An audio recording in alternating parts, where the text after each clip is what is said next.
semuanya. Nah, adapun tema pembelajaran kita hari ini adalah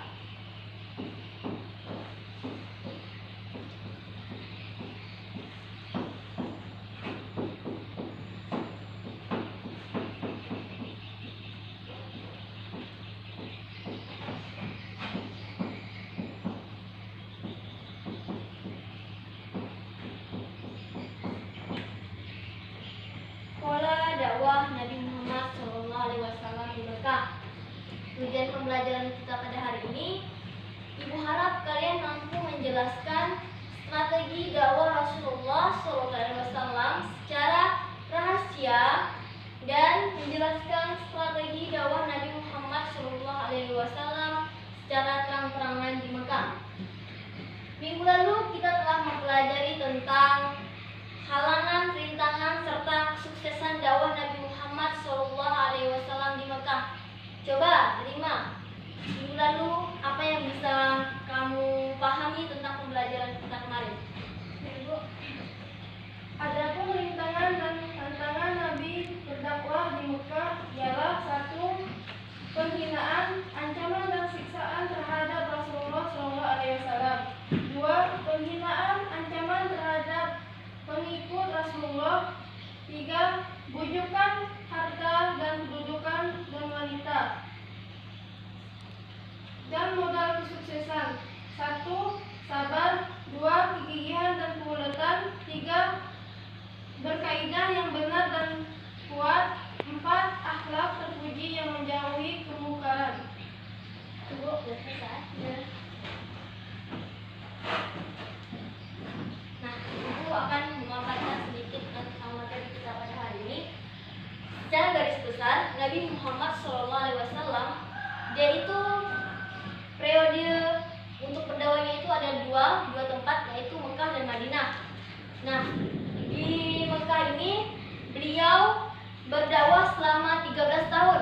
3 tahunnya secara rahasia atau siriyah dan 10 tahunnya secara terang-terangan atau zahir. Rasulullah SAW berdakwah secara rahasia itu dilakukannya kepada kerabat-kerabat terdekatnya, keluarganya, serta orang-orang terdekatnya, seperti Khadijah. Siapa yang kenal sama Khadijah di sini? Tahu, Bu? Ya tahu. Coba kamu jangan malas terus. Nanti kan Ibu menjelaskan, semangat terus. Khadijah itu adalah istri Rasulullah. Nah, setelah itu Zaid bin Harisan. Dia adalah anak angkat Rasulullah. Ali bin Abi Thalib, sepupu dari Rasulullah, dan Abu Bakar As-Siddiq. Dia itu adalah kerabat atau sahabat dekat Rasulullah. Nah, Rasulullah ini berdakwah, memulai dakwahnya itu dengan cara mengesahkan Allah Subhanahu wa Ta'ala. Terus dia mengajak kerabatnya untuk beribadah dan mengharapkan ridha Allah Subhanahu wa Ta'ala. Serta orang yang pertama kali yang tadi masuk Islam Ibu sampaikan itu disebut dengan ashabiyun awal atau orang-orang yang pertama kali masuk Islam.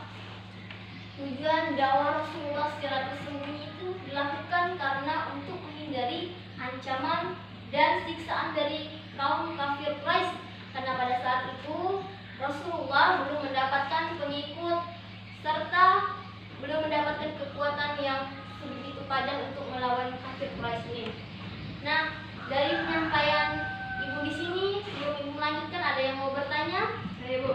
Ya, silakan. Orang pertama kali yang masuk Islam disebut dengan apa? Dan siapa-siapa mereka, Bu? Oh, iya ya. Siapa menjawab? Orang yang pertama kali masuk Islam itu disebut dengan ashabibunal awalun, yaitu orang-orang yang pertama masuk Islam. Nah, orang-orang yang pertama masuk Islam ini adalah Khadijah, istri Rasulullah, Harith bin Harisan, terus Ali bin Abi Thalib, dan Abu Bakar As-Siddiq. Selanjutnya, ada yang mau bertanya lagi? Kalau tidak ada, Ibu akan melanjutkan penjelasan. Tidak. Baik, Ibu akan lanjutkan. Selanjutnya, Allah Subhanahu wa Ta'ala menurunkan firman dalam surah Al-Hijr ayat 94 yang berbunyi, tolong dengarkan penjelasan Ibu, tidak ada yang berbicara ataupun sibuk sendiri. Bismillahirrahmanirrahim. Fasda'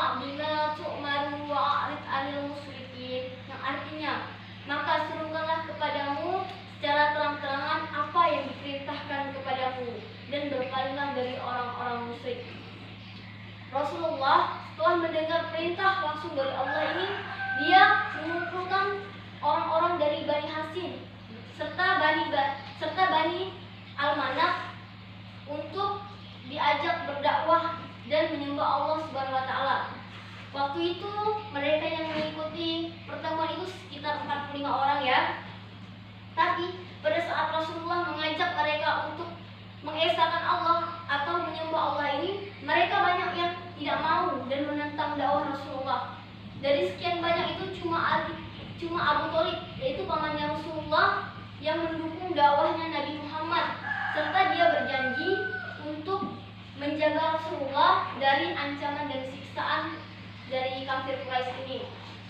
Nah, selanjutnya ibu akan meminta kepada kalian untuk berkelompok dengan teman sebangkunya, mengumpulkan data serta menuliskan kesimpulan yang apa yang ibu jelaskan pada siang hari ini. Silakan dimulai dari sekarang. Ibu kasih waktu sekitar 5 menit.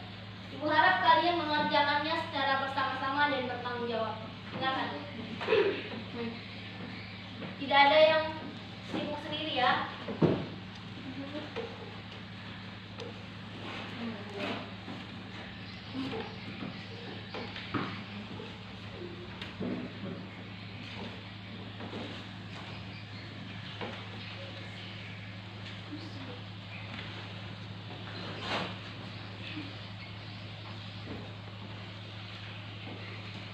Gunakan waktunya sebaik mungkin, jangan dibuang dengan hal-hal yang tidak bermanfaat.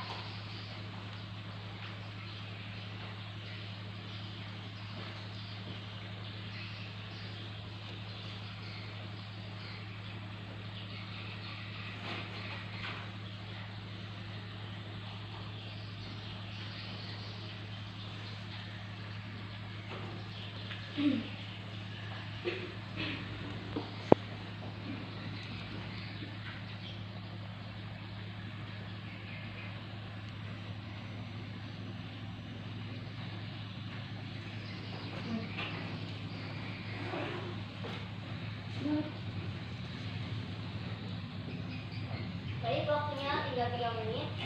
Silakan. Silakan.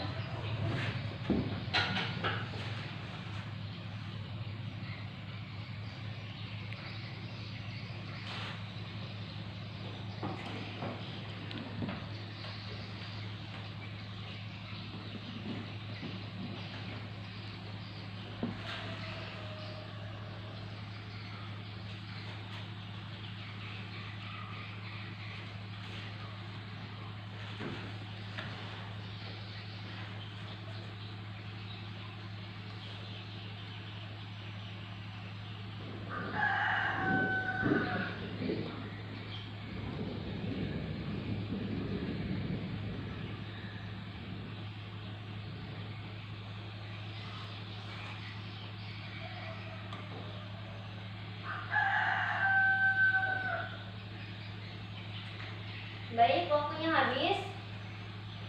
Ibu minta kepada perwakilan Yaya untuk maju ke depan menyampaikan kesimpulan yang telah didapat bersama teman sebangkunya.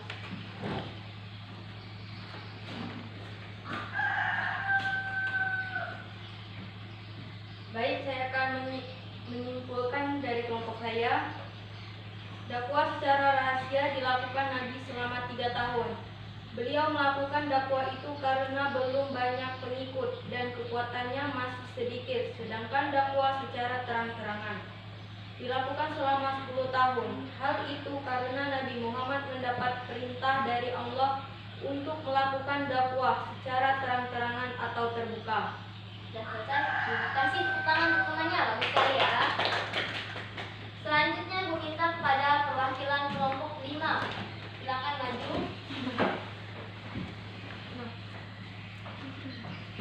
Jangan ada yang berbicara, dengarkan penanya. Menurut pendapat saya, dakwah secara sembunyi-sembunyi karena pada masa itu kekuatan dan pengikut Rasulullah belum banyak, serta untuk menghindari siksaan dan ancaman dari kafir Quraisy. Cukup sekian. Nah, kasih tepuk tangan 5.